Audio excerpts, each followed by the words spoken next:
Who are you?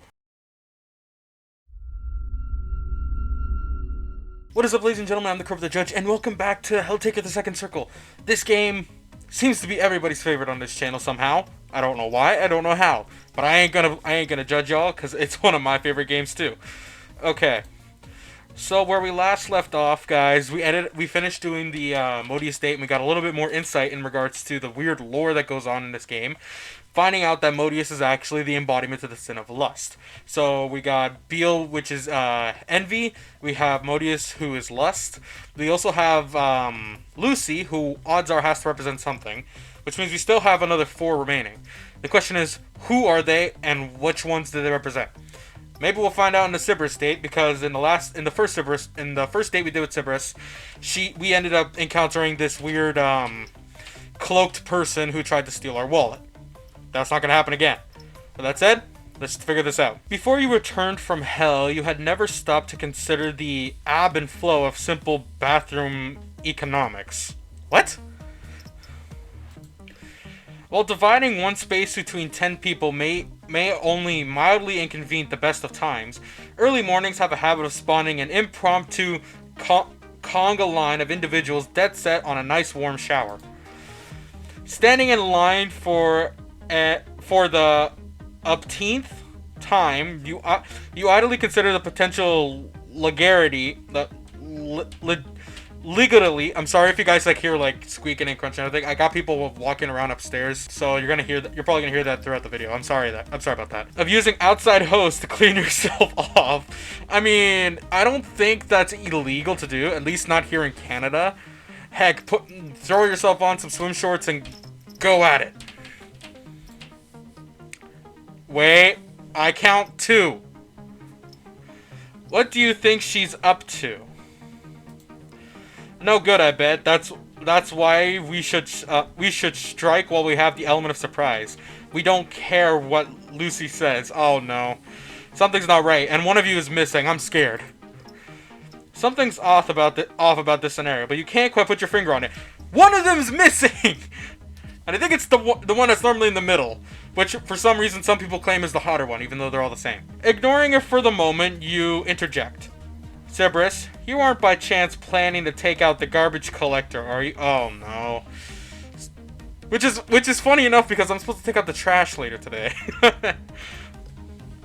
Both of her bodies turn to face you, and the thing clawing at your back in the back of your mind snaps into place. Both of her bodies. The third one is nowhere to be seen. I told you. Oh, we'd love to get our hands on her. Always taking away what's rightfully ours. Why? We've half a mind to... Hold up. Suddenly, both of her heads swivel, staring intently over their left shoulders at the wall behind her. Whatever she's looking at, she doesn't shift her gaze from it for a full minute. Then she turns back to you. She smiles back to her normal self again. What was that about? Nothing. I think they're planning something, because I know all 3 bodies know where each one of them are, and each body feels the same thing that one body feels. They taste the same thing that one body tastes.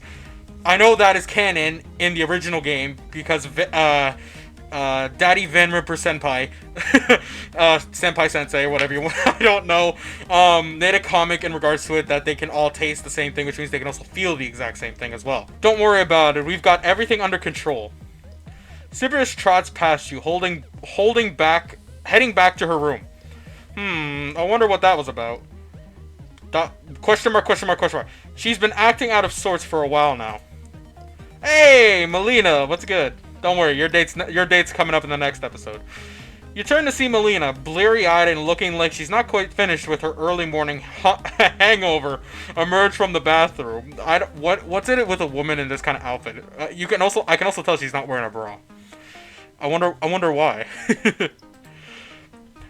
Not that it's ever really easy to keep a conversation going with her, mind you. Any idea where the third body is? Melina lets out a sigh. She set up camp in the living room. She's unplugged the television to get a better access to the window. This is like a whole covert ops mission that they've created just to get the garbage woman. Camp? What do you mean? Is she planning some kind of game? I'm not really sure I can do her paranoid lunacy justice. You should really just ask her yourself. I'll get on that. After your morning shower, which is probably cold after 10 people have showered, you head downstairs to investigate the claims made by the Sour Demon. Ah, there she is. Hang on a minute. My degeneracy sensor's going off.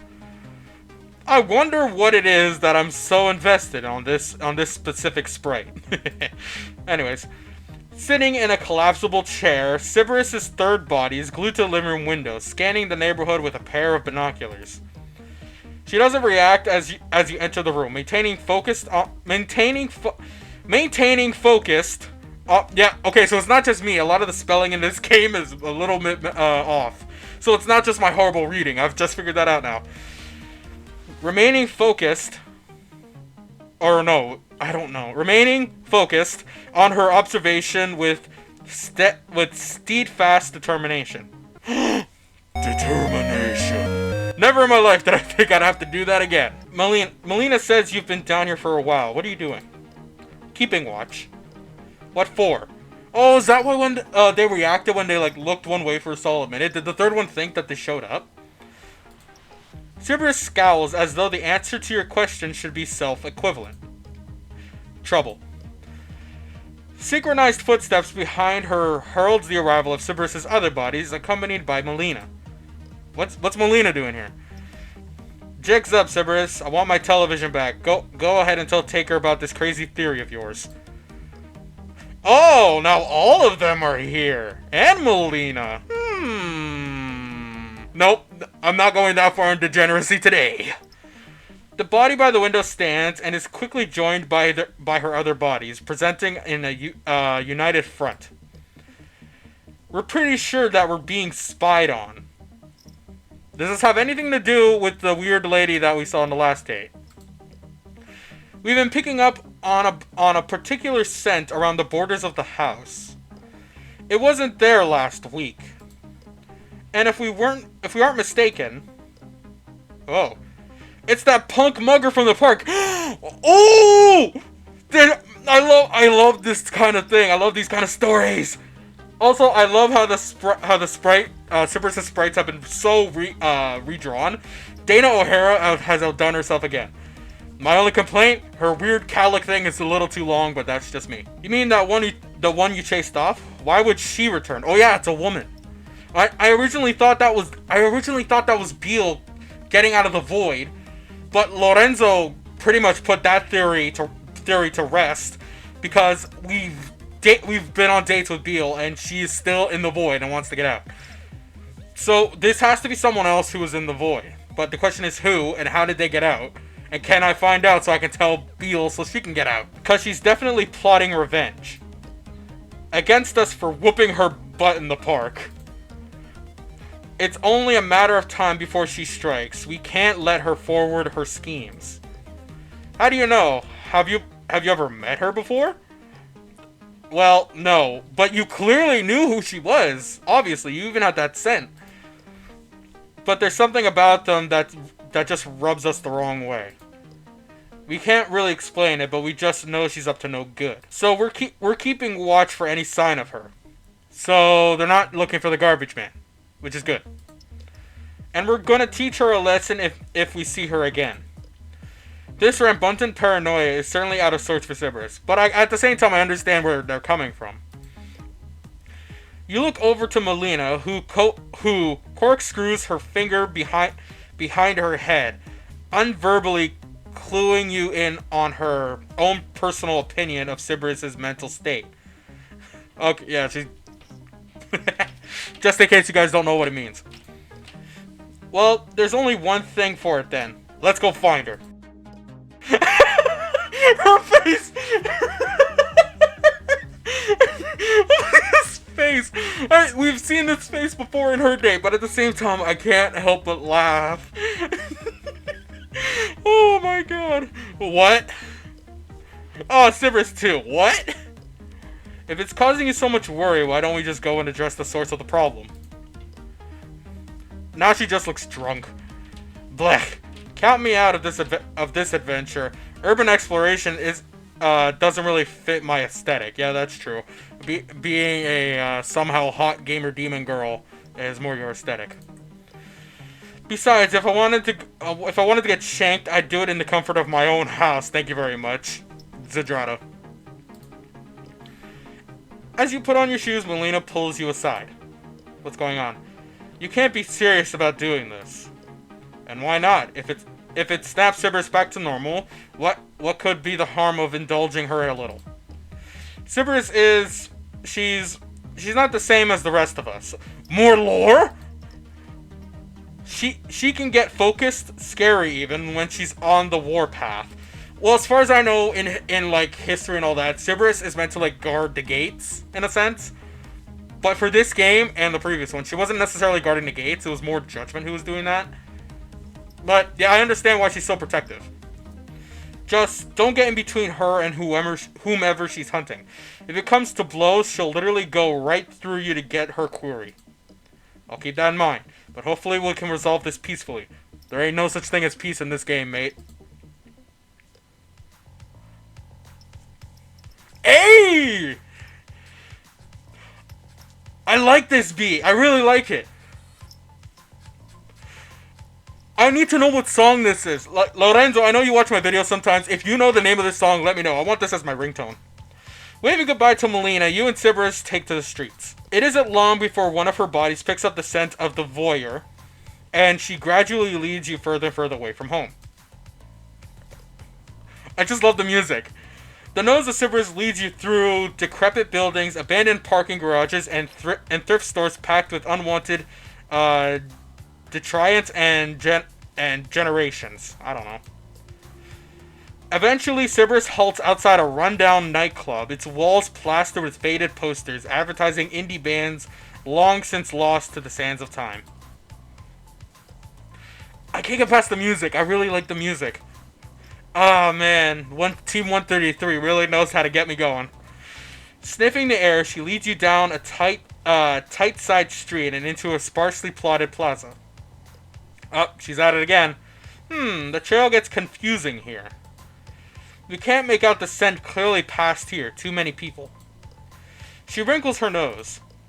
And way too much spray-on deodorant. Did she know I sprayed some on before I recorded? So is this it then? We can't find her? What do we do? Oh no, I'm sure she's around here somewhere. We're gonna keep looking. This is gonna be a whole RPG now, isn't it? Ooh, if this turns into like the original Helltaker game where you literally have to go through the puzzle as Cerberus, oh, that would be sick. And also a nightmare. A cheer goes up from a nearby throng of people clustered around an obscured object. Intrigued, you and Cerberus move closer to investigate. There you are! And I'm just noticing your pins now. You got the star. You are definitely from the underworld. There at the center of the Monty crowd, the stranger holds court from behind a cheap card table. Step on, place a wager, win a prize, only valuables, no organs, invoices, or IOUs if you please. Oh, come on, I thought I silenced my phone. It's the organs part that gets me.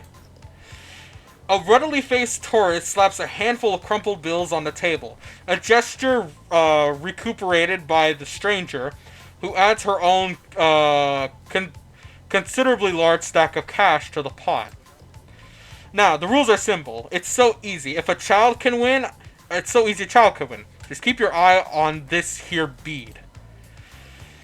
I'm familiar with this game. She'll move the bead around beneath the cups or shells, but she'll secretly swap the bead between shells where the other player can't see. Yeah, I know this game. It's a kind of easy trick, but at the same time, it's difficult to do. A strange glow suffuses Cerberus' eyes, and her normally playful tone sharpens to a razor edge. I know how this works, but she's about to cheat. Watch carefully. ... There! Wow! Never in my life have I thought I'd witness such greatness and such accuracy. I am so glad that I was able to see this cheat right then and there. Can you sense my sarcasm? Whatever happens is too fast for you to pick up at a distance, but Cerberus watches the game process with rapt focus. She's moved the beat entirely. There's no way for her opponents to win the game. The two of you observe the stranger win game after game, cheating the tourists and other passbyers out of everything remotely available they might have. The music just stopped. This isn't good. With every valuable loss to the figure, Cerberus' gaze darkens. Not fair. You lie and steal from other demons all the time. Why do you care about one mortal doing it to another? Because only Cerberus is allowed to do it. Besides, aren't you in favor of the widespan corruption of humanity? Hey! Cerberus shakes... I swear, I just heard like an ominous tone for a second. Cerberus shakes her head like a horse trying to dissuade a persistent and irritating fly. Yes, but something's wrong. Just looking at her is making her heckle... Just looking at her is making our heckle stand up. We have to get to the bottom of this, even if it means taking her down. If we're going to catch her, we need some kind of plan. She's obviously adept at running schemes or scams, so I'll bet she's already has an escape route planned. I know. We'll split up. I can cover 3 times the ground that you can. Rub it in, why don't you? How do I communicate or call you? That's easy. Just whistle. Yeah, that's true. In hindsight, that seems obvious. Alright, you can go first, and I'll trail behind you. She might let her guard down if she believes you're acting alone. Cerberus nods. Alright, on 3. Ready?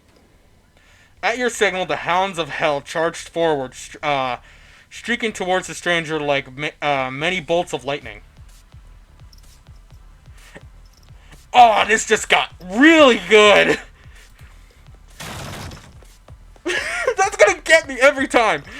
Immediately, the stranger's head swivels around, seeing 3 demons bearing down on them. The stranger curses, hurling the card table at the approaching Cerberus in an attempt to slow her down. The cloaked figure darts down a nearby alleyway. Oh, I love this. This sounds like music that would be in Danganronpa, if I'm honest.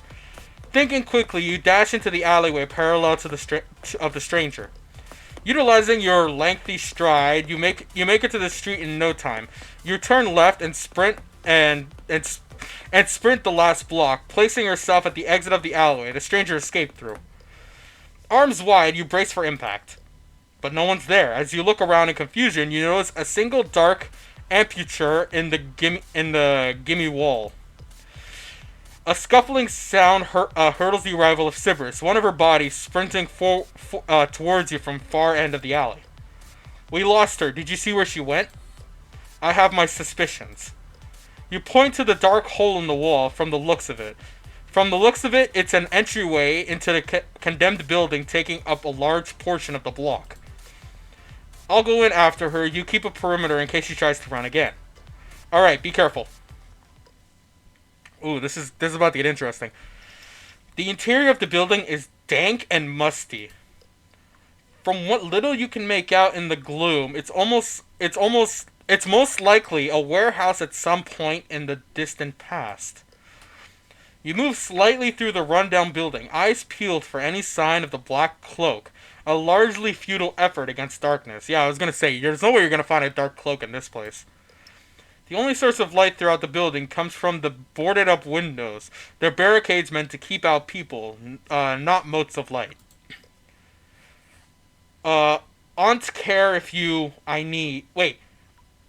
Aunt care if you... I need. What does that mean? At the sound of the voice, you flatten yourself to the wall, peering around the corner. You can just make out the telltale glimmer of a cell phone against the darkness. Straining your ears, you can barely make out what the stranger's saying. I think I've given them the slip, but I don't know how long it'll last. That damn mutt's nose will find me if I don't get help soon. Send Bilal over now, or I swear I'll... Yo. The phone dims as the line drops, leaving the stranger alone in the dark. As she mutters a vorlectic string of curses, you begin to take slow, careful steps towards her. Picking your way over the debris carefully, you close the distance. Oh! Nearing your target, you break into a run. The stranger turns around at a sudden sound, but it's too late to do anything as you tackle her and send both of you tumbling to the ground. I heard a knife. That old judgment sound is back. You grapple with her for a moment and manage to grab her wrist as she pulls her knife on you, halting its trajectory. The stranger withens with a landed eel, desperately twisting and trying to escape your grip. Your hold remains firm, and despite the velocity of her initial attempts to free herself, the struggles of the stranger soon diminish, and the occasional token wiggle. You and I have an account to settle. An account? Oh, come on, you're right on top of her. How can you not see her face already? Oh, let me guess. You want your wedding ring back. No, wait. I must have taken your visa a while back. I was about to say, when did we get married? Guess again. Did you hit me with your car last week? I'll admit, I may have played up the lame leg a bit, but it's all fine now. What do you say we just let bygones be bygones, eh? I know you've been snooping around my house. Whatever you're after, I guarantee it's not worth the trouble. Ah, now I remember. You're that gorilla I tried to mug in the park. Not my finest work, I'll admit, but it had been a slow day. Interesting. She's pretty smart. Don't try to change the subject. Why are you spying on us? I haven't the faintest idea what you're on about. You can't play dumb with me. I know you've been watching our house for the past few days. I guess there's no point in reasoning with a crazy person. What if I give you something nice? I cut you in on the sweet bling, and you let me mosey on out of here before the hellhound shows up. Do we get the option to choose? The stranger rummages inside her sleeve and pulls out several gold-trimmed tickets from the folds of her fabric. You'll love these. You're a big music fan, right? These are special backstage passes for underground sensation, underground sensation, Sathinsa. Wait, Sathansa. Wait, hang on. Thanos, so Sathanas. Sathanas! Okay, Sathanas. Never heard of her. Do you live under a rock or something? Sathanas is the hottest thing since sliced bread. She's the underground sensation that will very soon be taking the nation. If she has to pay a charlatan like you to promote her, I would charlatan. If she has to pay a charlatan like you to promote her, I wouldn't count on her being a breakout hit. Go and check her out yourself if you don't believe me. You let me go. I give you these. I can give you a sweet deal on these little darlings. She bobs the ticket up and down enticingly. I don't think so. After I call Cerberus in to satisfy her curiosity, I'm going to make sure you're turned into the proper authorities. Do you not remember what Cerberus said? The authorities ain't gonna hold her. The void is gonna hold her. Wait, turn me in? Yes, isn't that what you typically do with cheats and swindlers? Whoa, oh, hey now, let's not be hasty. Do you have any idea who exactly you're dealing with? Who I even am? ... You don't have a clue, do you? Oh, please tell me she reveals it. Well, you may have that hellhound running at your beck and call, but I'll have you know, I'm bosom buddies with the queen of the underworld herself. She knows Lucy! Excuse me? Your surprise shackles your grip, and a stranger just enough for her to act. Shedding her cloak like a second skin, the stranger barrels to an open doorway. As she runs, you catch a glimpse of white hair and are those horns? She's a demon! She really is!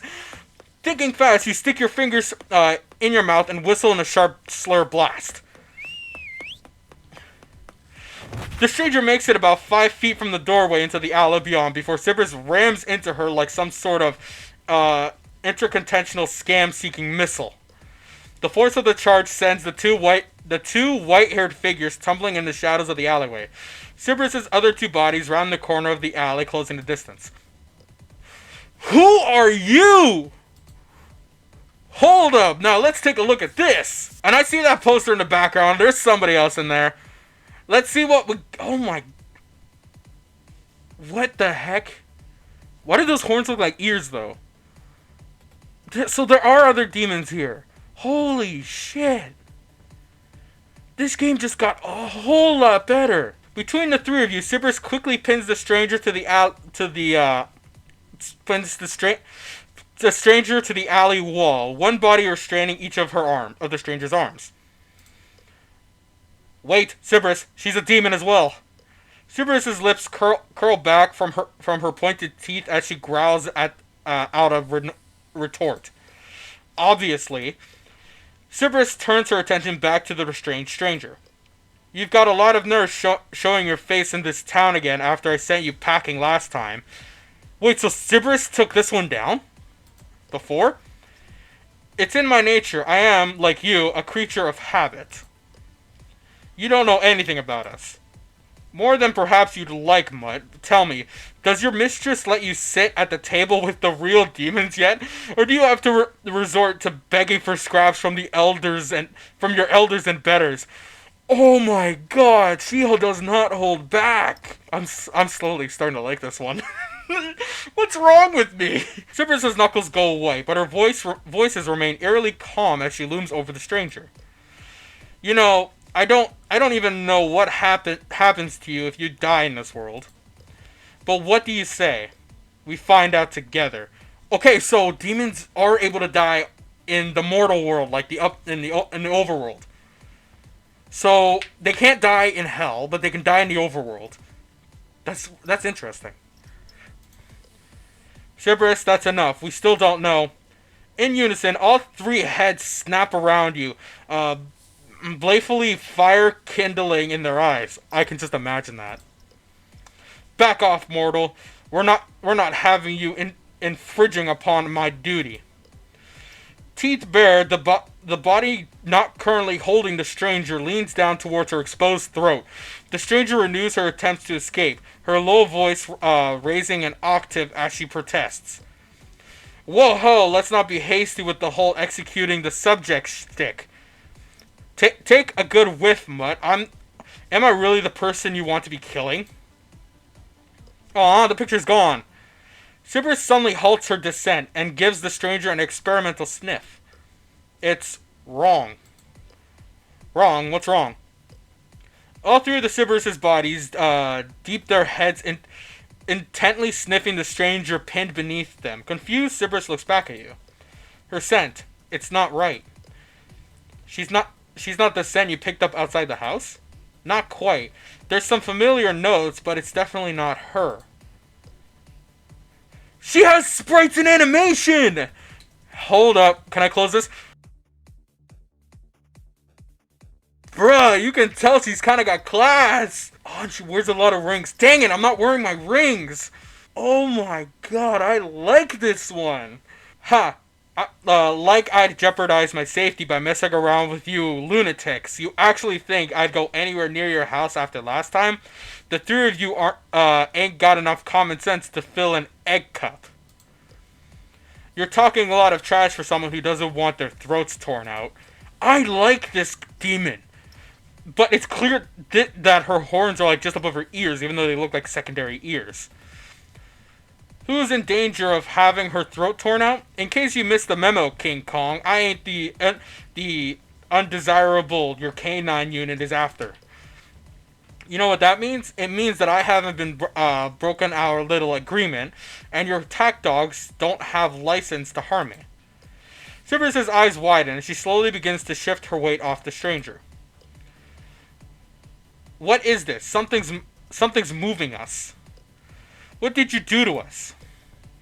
Wait, what? The stranger laughs in response. Oh, that animation with the she has that devious smile. That is scary. Oh man, there is so much detail to go off with this. Haha, what did I do? I'm not the one acting out of line here, Cujo. Despite her best efforts, the invisible power forcing Cerberus off the stranger proves too much to resist, and all three of her bodies are flung away from the stranger at high speeds. Crashing into the nearby wall, Cerberus slides, unmoving to the ground. You hurt Cerberus! Oh my god, you're dead. Standing, the stranger dusts herself off. How did you... That same pose when you're doing that. Who has done that pose? I think Lucy's done that before. That's my secret, but maybe think next time before you jump an innocent woman. Innocent's pushing it. Just who are you anyway? No one of consequence. No one of consequence. Not right now, in any case. You make sure to keep that mutt on a tighter leash in the future, or you'll regret it. Hands in her pockets, the stranger sets off down the alleyway. Wait, how are there more demons on Earth? I don't understand. Turning on her heel, the stranger casts a final depraving comment back to you. Darling, what aren't you aware of could fill several libraries? Ask your queen if you're so desperate to stick your nose into places you shouldn't. Lucy's got some explaining to do. With that, the stranger departs, leaving you to tend Cerberus in the darkening alleyway as you kneel down by her unmoving form, a slight whisper escaping her lips. Are you alright? Cerberus! Her voices are so faint you could bend down. You have to bend down to hear them. I'm right here. What do you need? A tailor. Because I ripped my pants! Revenge! Oh man, I did not see that! Ooh. I like angry Cerberus. All three of her bodies spring up, milling about you, with each offering 100 different impulsive schemes to get even with the stranger. Break her hands, skin her alive, chop off her nose, hang her from her tail, stuff her horns down her throat. Well, let me know if you need any help with your vengeance. I've got some investigating of my own to do. What do you mean? What kind of investigation? I think we're long overdue for a chat with Lucy. She's been keeping far too many things from us. We'll come too. We have a couple of questions of our own to ask our beloved queen.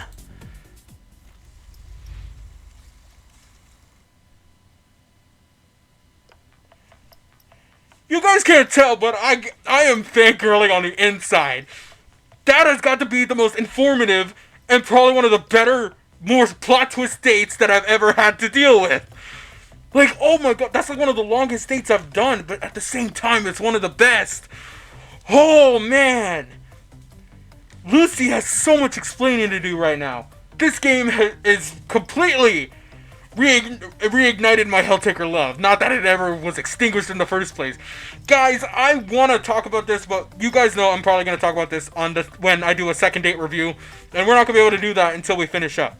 With that said, next date we're going to be dealing with Melina, which means we're going to go back to the Melina Zadrada story and figure out what happened in their past. Oh man, you know I'm going to be thinking about this for a while. With that said, guys, I'm the Korrupted Judge, and I'll see you guys in the next video. See you around.